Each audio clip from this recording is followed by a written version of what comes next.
BP added more than $70 billion to the U.S. economy in 2022 by making investments from coast to coast. Investments like building charging hubs for fleets of electric buses in California and starting up new infrastructure in the Gulf of Mexico. It's and, not or. See what doing both means for energy nationwide at bp.com/investing in America. There's nothing quite like the Honda Accord Hybrid and the CR-V Hybrid when it comes to exhilarating efficiency. With hybrid technology and thrilling capability, these vehicles deliver an electrifying performance on every drive. But what truly makes these hybrids special is the unwavering determination that inspires everything we do. Redefine your driving experience with Honda, KBB.com's best value brand of 2023.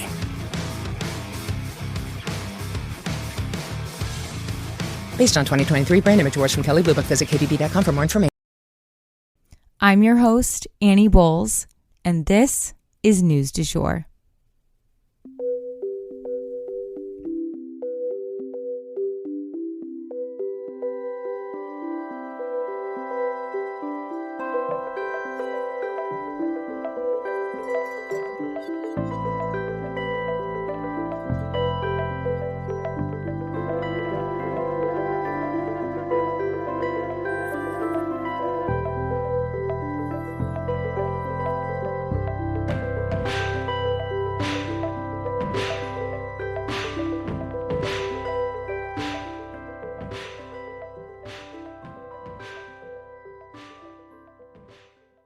Welcome to News du Jour. You may be wondering, why am I, Annie Bowles, here hosting this podcast?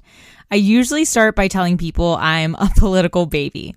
You see, my parents met working on Capitol Hill. By the time I was 2, I had been in my first political commercial and even got lost crawling around the West Wing. Don't worry, Al Gore found me.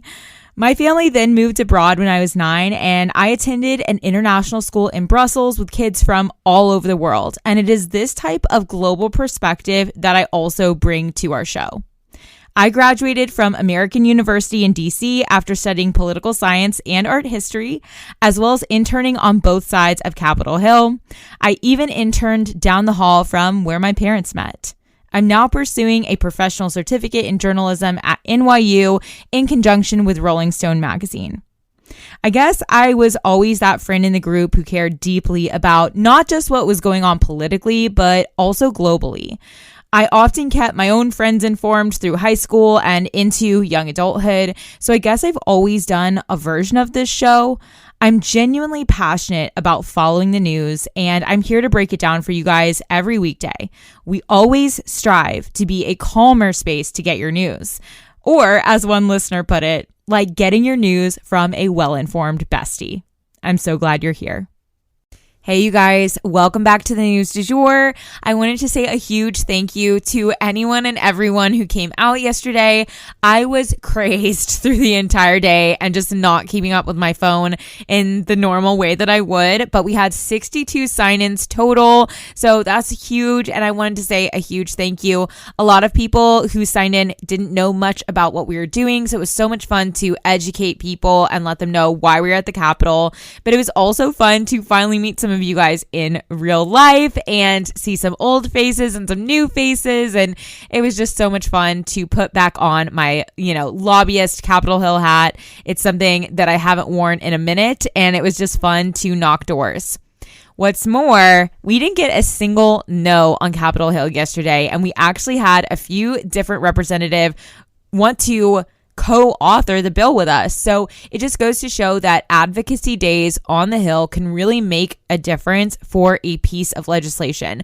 Going to legislators and talking to them about the ins and outs of the bill and what it is to make sure they're familiar and that they vote yes is so important. We're going to be having 2 more iterations of this, and I'm going to have the April Wilkins interview dropping sometime this week. As soon as I have a chance to edit it, by the time you guys are hearing this, I'll probably be headed out to the prison to go interview her. So stay tuned on our social media if you want to watch that journey.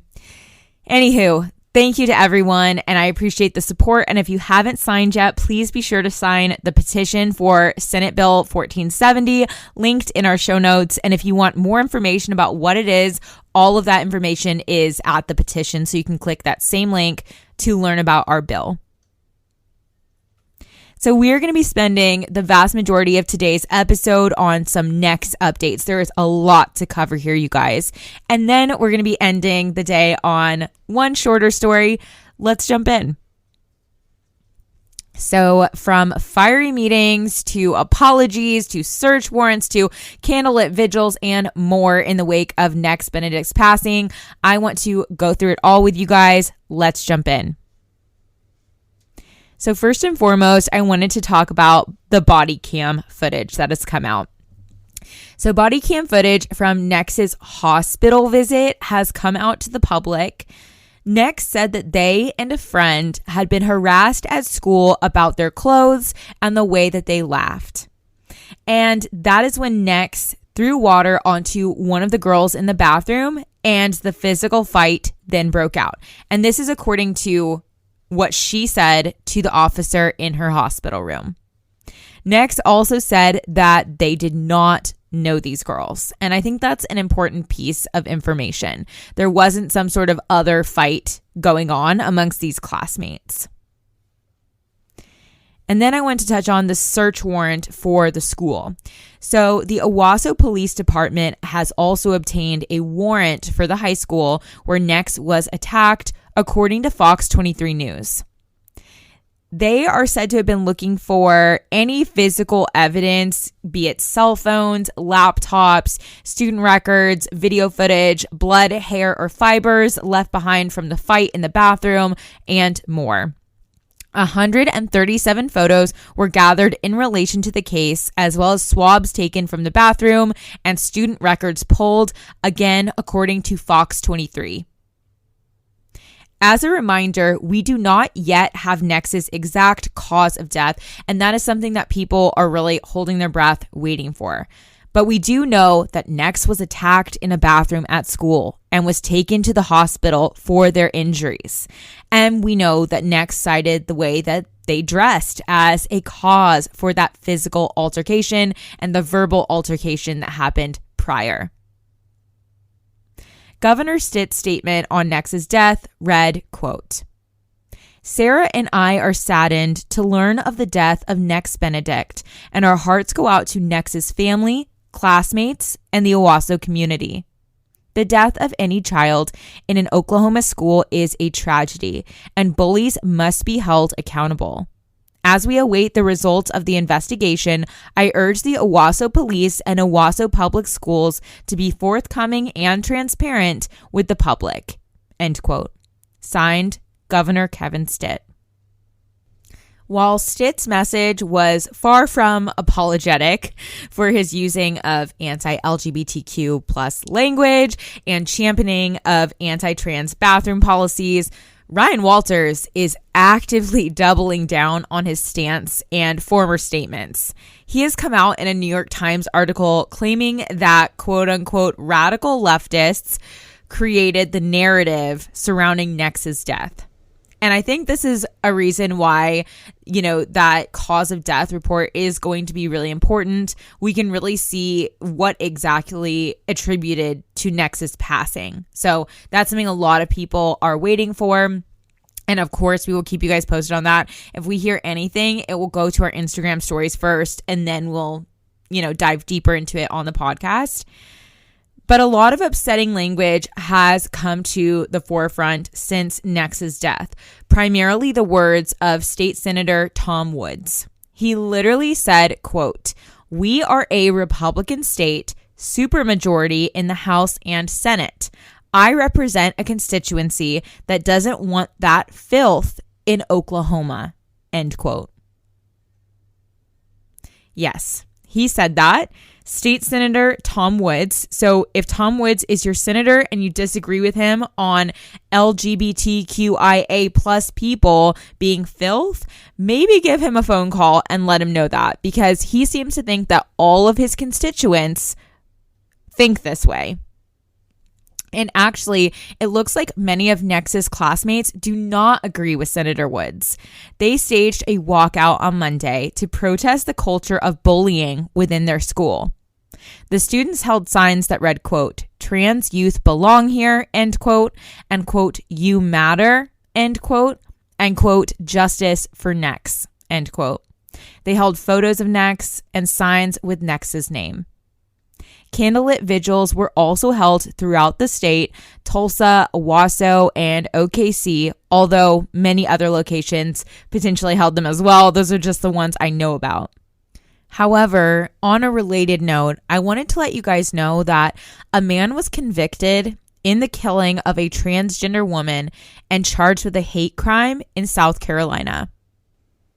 So I am not an expert in the legal field. We will often bring legal experts onto our show to break down complicated court cases. So I cannot speak to this with confidence, but it would seem that a legal precedent may be being set for violence against trans individuals on a federal level.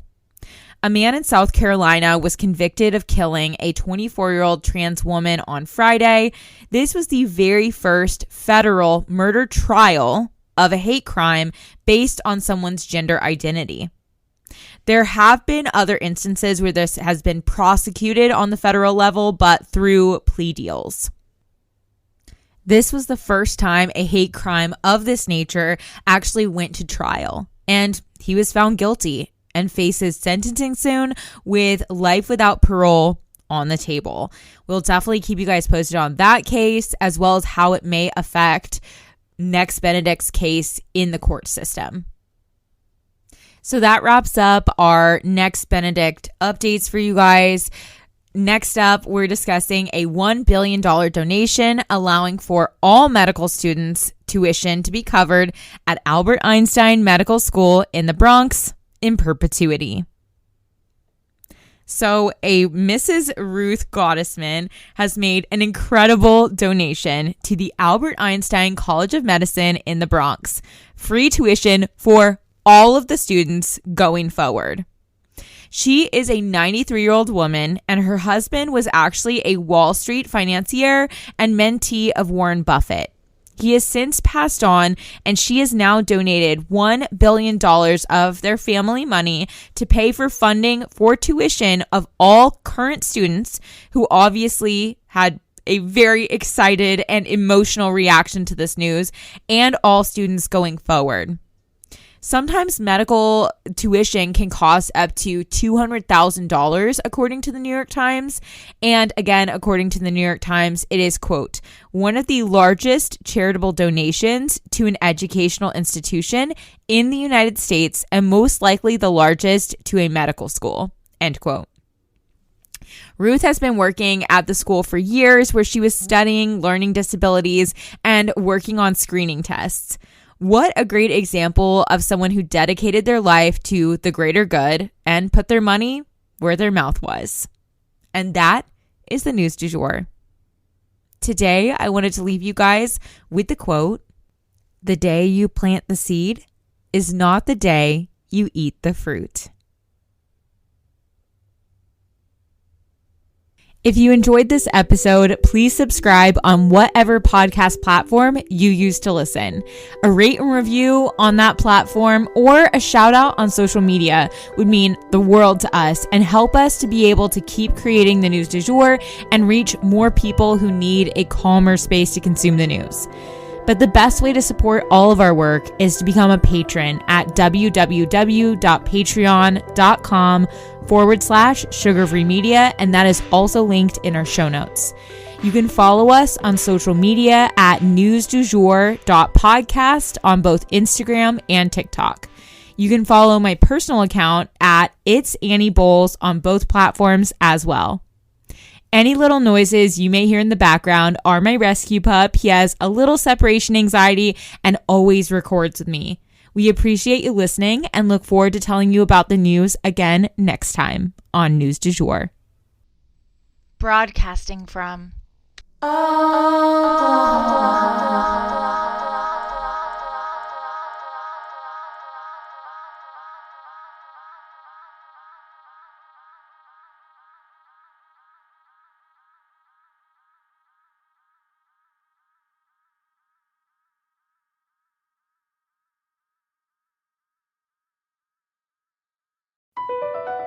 Across America, BP supports more than 275,000 jobs to keep energy flowing.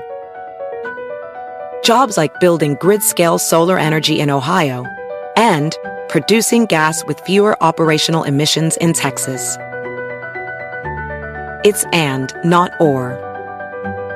See what doing both means for energy nationwide at bp.com/investing in America.